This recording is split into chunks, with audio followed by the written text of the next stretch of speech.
Alright guys, welcome back to the round 3 of the Dev-astation tournament. It is your boy Jacob Pearson in the commentary booth today with my fellow developer Newson. Say hi Newson. Hey everyone. Today we're having an epic matchup. We're having Kano versus Chane, bound by shadows. The players extend the hand and away we go. We're going to see who rolls off. Ooh, Jason's starting with 8. That's not bad. Oh, Karol at the 11. It's very important here. Do you think Karol chooses the play here? Yeah, I believe so. So, do you think which matchup is more preferred? Who's favoured in this matchup? Yeah. Well, looking at Karol's deck list, I feel like he's got a lot of interesting ticks. I think Chane at most is going to be playing Arcane Barrier 3, based on his deck list. So it's not too bad. At least he doesn't have the full 4 out suite, so Karol can still force through some strong plays. Maybe sneak in some cheeky forked lightnings to burst him down and hopefully set it up. Because one thing to note in this matchup is Kano doesn't have a whole lot of time to set up, so he's kind of just trying to flip stuff off the top of his deck and try and burn him down as fast as possible. But on the flip side, Chane needs a lot of resources to make its turns work, so I feel like he might end up with some turns with a lot of cards left in Blood deck after trying to prevent some of the stuff that Karol's got going on. So what's interesting about Jason's deck list is that his Chane deck runs a lot of blue cards to pay for his big turns. So maybe those blue cards we'll see in this match to prevent maybe free arcane damage? Yeah. He's rocking 2 pieces of Null Rune and a Crown of Dichotomy. So he has Null Rune. Interesting. He's chosen to play Reaping Blade in this matchup over Nebula Blade. Maybe to counter those Tome of Fyendals that Karol's playing, and maybe just because he doesn't want to commit so many resources to attack with the weapon. So I know Karol's deck list is playing something very spicy against Chane. Chains of Eminence. Yeah. Hopefully we can see that. Chains of Eminence naming Seeds of Agony or Riftbind is very, very strong because we know from Jason's deck he plays 9 copies of both those cards, I believe. So, Karol's starting out nice and strong with a red Aether Spindle coming in for 5. So he's going to be able to opt a couple of the cards from top of his deck. He'll be able to opt at least 2 cards, right? Yeah. Yep. We see Jason pitch 2 reds and a blue, Seeds and 2 Riftbinds to the bottom of Jason's deck. So that's something for Karol to keep note of for his Chains of Eminence. Seeing that 2 Riftbinds are already gone down on 1 Seeds, so he might be more likely to name Seeds one of his spicy chains a bit later on. Both on top. So means probably 2 blues here, right? Alright. See how much damage Jason's going to fire away here on his first turn. Starting off strong with a Sonata Arcanix. A very, very powerful card from the new set Monarch. That all really said. He misses. 2 Seeds and an Art of War. No need to remember that pitch pile now, Karol. That whole deck is being shuffled by Sonata. Definitely.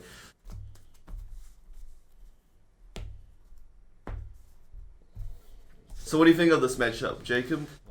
Kano is a very interesting deck, I feel, in CC. It very much punishes a metagame that doesn't play a lot of Arcane Barrier. I know from my personal deck lists in this tournament that I only play one deck that has anything more than Arcane Barrier 1. Me too, I'm not gonna lie. I was really hoping to dodge the specific matchup for that reason, but it seems like Jason has had a couple extra sideboard spots in Chane and has managed to squeeze out that Null 3. So just coming in with the Soul Shackle Reaping Blade. Karol sends in a blue Aether Spindle to defend it. Oh, okay. Jason throwing down an Art of War. Probably picking go again and throwing away this Bounding Demigod that's in his hands. And picking up some more cards. Oh, another Art of War. But he doesn't have another card to go with it. But that's alright. He just gets to arsenal that, have a big turn later. Yeah. Art of War is very strong in Chane, yeah. It's bananas. He plays the Seeds. And then His Bounding's coming in for 3 and a Pain. We see an Energy Potion in Karol's hand there. He takes the ping. Is he just going to block here and then play the Energy Potion out, maybe? Maybe he'll Kano and then look at his choices, which is because we still don't know what's in Karol's arsenal. Yeah. I mean, if it's a big attack, I can just see him playing it out and then arsenaling Energy Potion so he can block 4 cards versus Chane next turn. Chains of Eminence. Alright, so here comes the question. Is he going to name Seeds of Agony or Riftbind here. What do you think he's going to name Newsom? I believe he should name either Seeds or Bounding Demigod, because the Riftbind turns only get crazy in later stage of the games when Jason's stacked. Yeah, that's Jason's banished pile has.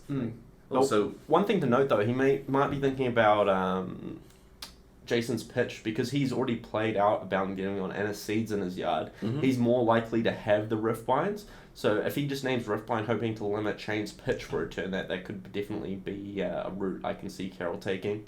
So we see Jason banish Tome of Torment on his Soul Shackle turn, which is... What do you think about the card? I think it's a very, very underrated card in Chane and Levia, Tome of Torment. It just lets you, especially in decks like Jason where you play a lot of... Oh my god, that's really brutal. Look at that turn. Oh my god, he's going to pop off here. But Tome is very strong with a deck with a lot of blues, because you're able to block or pitch prevent arcane damage, make a Soul Shackle, play your Tome, draw a resource card, play all your things out from the banish zone. Very, very powerful deck. And in Levia, obviously, rolling with Scabskins. If you have 2 Tome of Torments and you roll a 6, that's a lot of extra value. We see him playing the Tome here. And obviously it's a non-attack action for Jason's Bounding Demigons and Riftbinds. Alright. Jason's playing with a 4-card hand. Yeah. Well, it depends what this Chane's is naming here, right? I believe he called Seeds, I think. So what's Jason going to do? He's holding a lot of blues, so he's probably not going to be able to push that much damage here.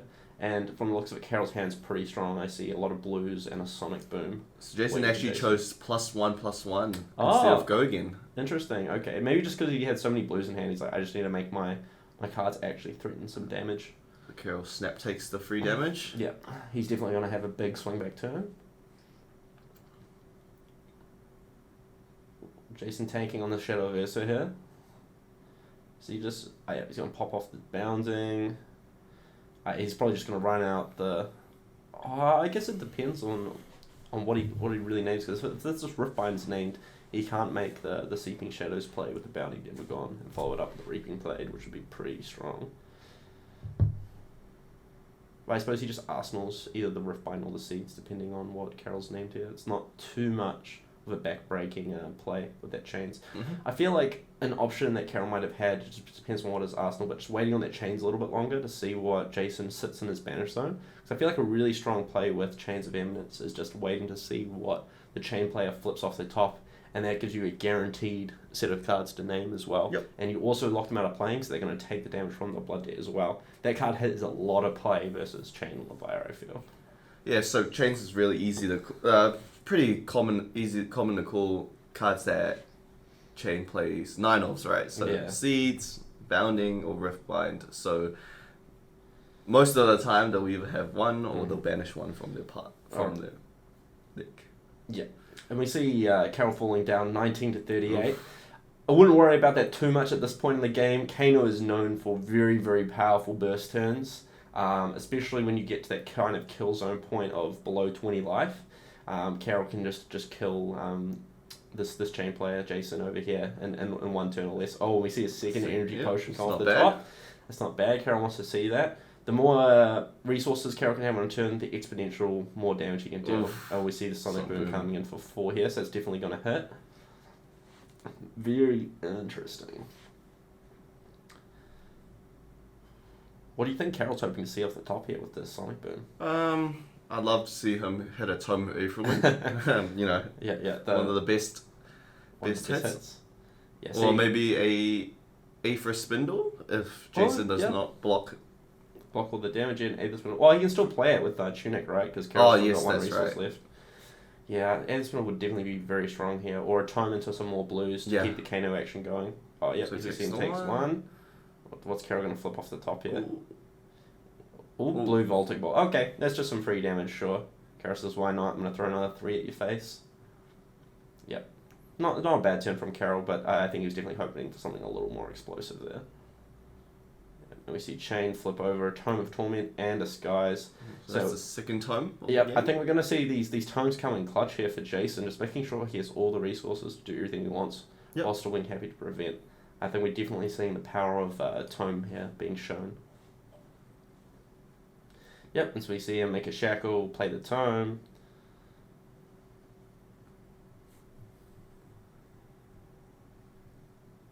I think Karol's just thinking about whether he wants to respond to this Tome or not. So Karol has to be careful here. If Karol blows this whole hand do damage, Jason can do a lot.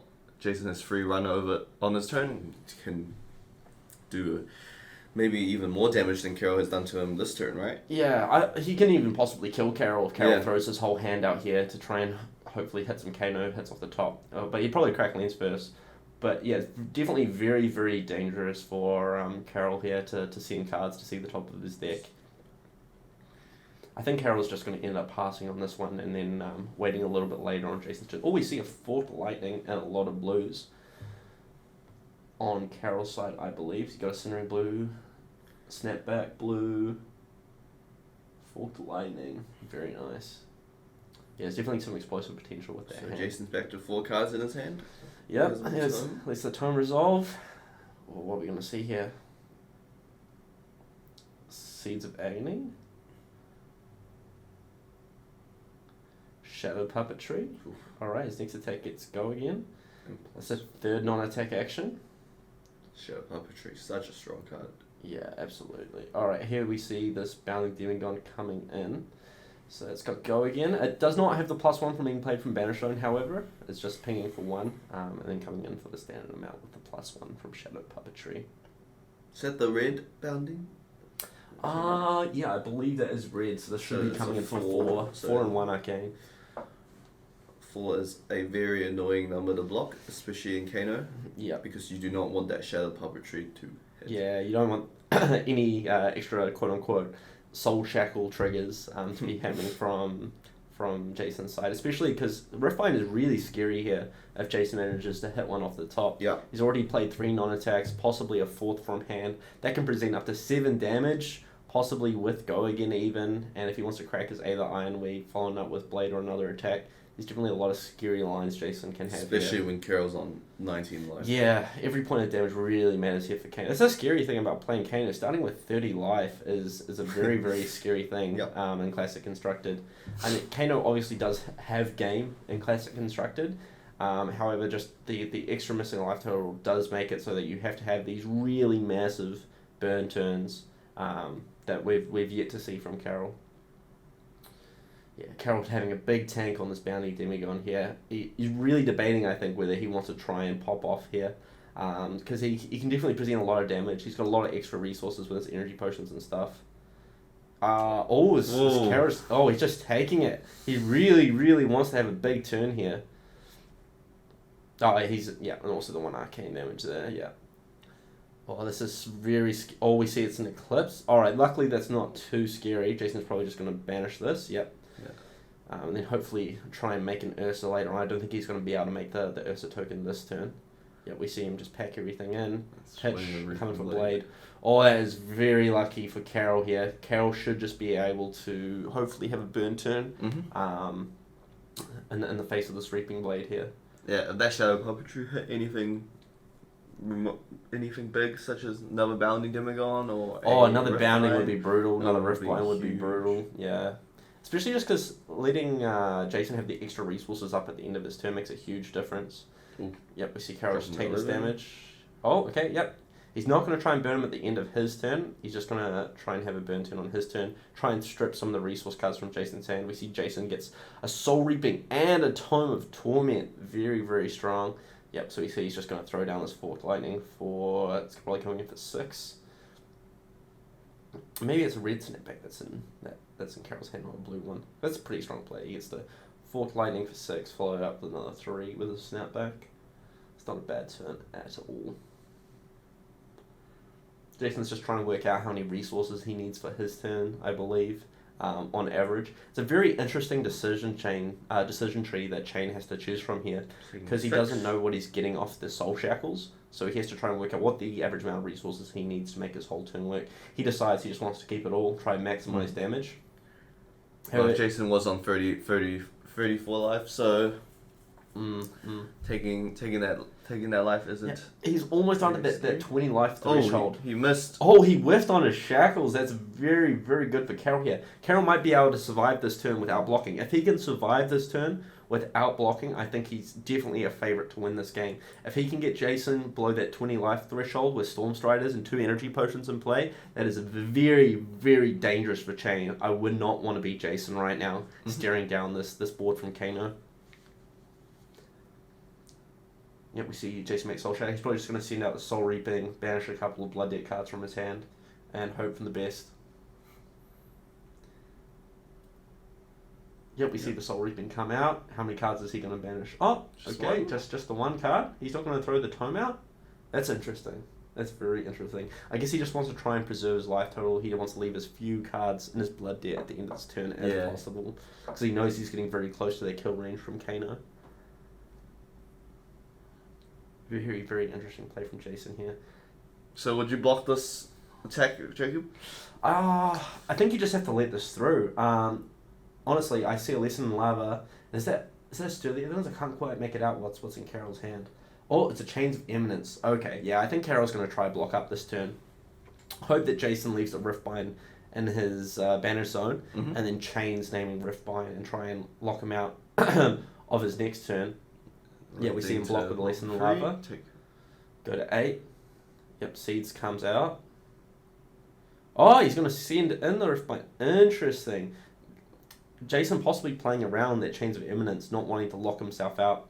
He's probably going to Arsenal the Tome of Torment to guarantee himself some extra resources, and then just try and block whatever Karol's doing on his turn. Yeah. Jason's really thought this through. Yeah. Just playing around Seeds. Yep. Now Karol's in an interesting spot here of whether he wants to try and push for extra damage on his turn, or what he's trying to go for here. Yeah, he's just going to go through Jason's graveyard, trying to work out what the optimal card to Chains is, what Jason's already played through, etc. Something interesting to note as well, as much as Chane plays like an aggro deck, it feels much more like a combo deck in Jason's hand, where he's trying to set up these like really, really, really massive turns. Yeah, definitely. I think that's Jason. I think that's how Jason has built his Chain deck into running a lot of Blood Debt cards, making his turns more combo oriented more than just an aggro. Yeah, as you know from Jason's list, he's not playing any of the telltale cards that we've often seen this classic constructed season, the missing cards such as Command and Conquer and Lightning Strike, and just opting for more Runeblade cards. More Blood Debt cards and so on. Just to maximise what he's getting off the Soul Shackles. So Karol drops to 3 life. So 3 versus 25. Now some people might look at the life totals and say, wow, this game is over, but it is certainly not. There's definitely a lot of explosive potential that Kano can have here. If the telltale thing is, alright, he's going to Chains. Alright. Probably going to name Seed still, I imagine. I think he's going to call Riftbind. Really? So he does call Riftbind. Oh, that's surprising. I really thought you would name Seeds there, just because the Seeds is generally the big enabler, and it's also got a lot of blues remaining in his deck. And as we see there, Jason does have 2 Seeds in his hand, and 1 in his arsenal. If he named Seeds there, that would have been so unbelievably backbreaking for Jason. But that's just a bit unfortunate. I think he's just like, well, I just really can't be Riftbind at this turn. Yeah. I can't afford to block out a Riftbind turn. I just need to name Riftbind. Yeah, so we see Jason just pitches one of his Seeds here, prevents 3 of the damage, takes the 1.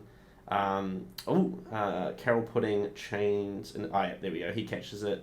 Chains is not gone yet. He still has a full turn left. All right, Jason's on Shackles. Oh, all right. That's a Riftbind? Riftbind, that's locked out. Oh, but 2 Seeds, and he's got 2 Seeds in his hand. Oh, that Karol's got to be kicking himself there that he didn't name Seeds with this Chains of Eminence here. Oh, I think Karol might just win the game if he names Seeds. Yeah, that's so brutal. Yeah, because all Jason would be able to do on his turn is just Soul Shackle, attack with Bounding, pitch, attack with Riftbind. That's all he'd be able to do. Then Karol can block with one card, have a big turn, Jason's turn goes back again, and then he can just... Karol's free to just combo him out. Or we see some interesting cards in Karol's hand. A Sonic Boom, a Blazing Aether, and I couldn't quite make out what the last card was, but definitely some power potential there if he can hit some interesting stuff at the top, especially with the 2 energy potions still remaining in play. So Jason starts off with double seeds. Seeds number 1, seeds number 2. This feels all too familiar. Yep, the Shackle's coming in. Yep, we're sending out the Bounty Demigod. So this is played from hand. So this is just coming in for 3 physical and 2 arcane damage. See how Karol responds.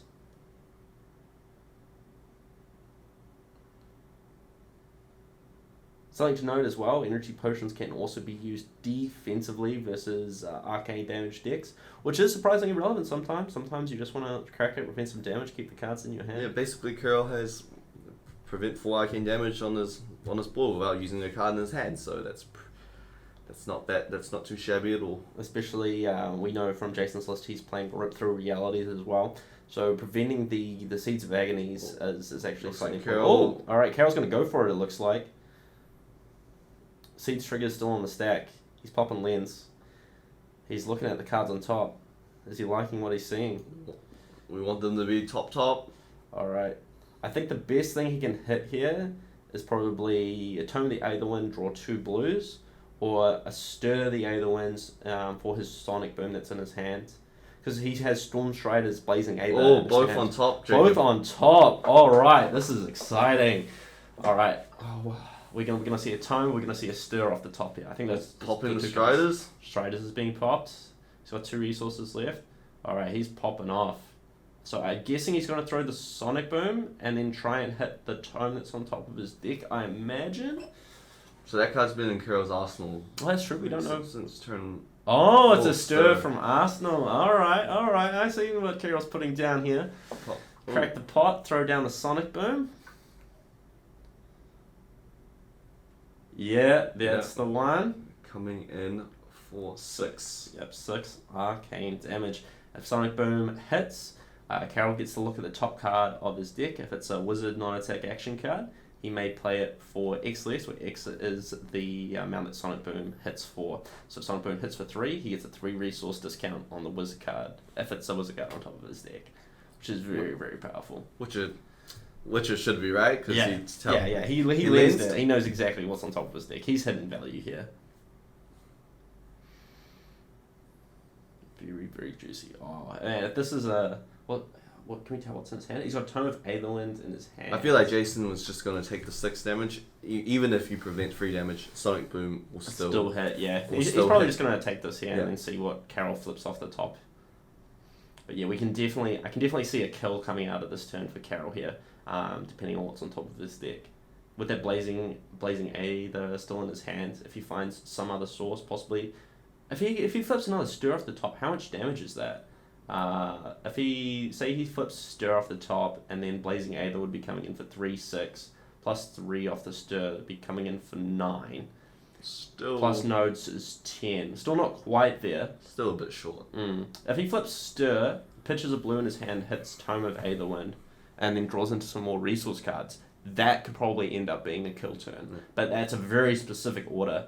Yep. Pitching another seed. Oh, imagine if he didn't get these seeds. Just imagine this Tome. Oh yeah, we see the Tome come out. So he should be drawing a blue and then one other card. One other card here. Yep. So we see 2 blues. We see 2 blues for Karol here. So his hand's 2 blues, a Blazing Aether, and a Tome of Aetherwind from the looks of it. So I think Karol wants to see cards like. What does he want to see? Sonic Boom, probably. He probably just wants to see another Sonic, keep the damage flowing. He wants to see a Sonic Boom into another Stir the Aether. Or even maybe Chain Lightning. Or Chain Lightning, yeah. He just wants something to be able to play this Blazing Aether in his hand as an instant. But now Karol is Kanoing blind. Yeah. He definitely has roots to win this game, though. Alright. Karol flips the top card. What does he see? Ooh.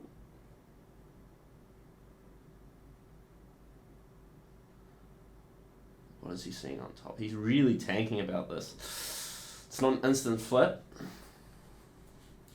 Just remember, guys, like every decision you make in Kano makes you completely reevaluate everything that you've done and can possibly do. Your entire game plan is constantly evolving. It's a very taxing deck to play for long periods of time, for sure. Especially on these big combo turns where every little decision matters. Every resource point that you use or invest in every attack really pushes you to the limits of what the deck can do.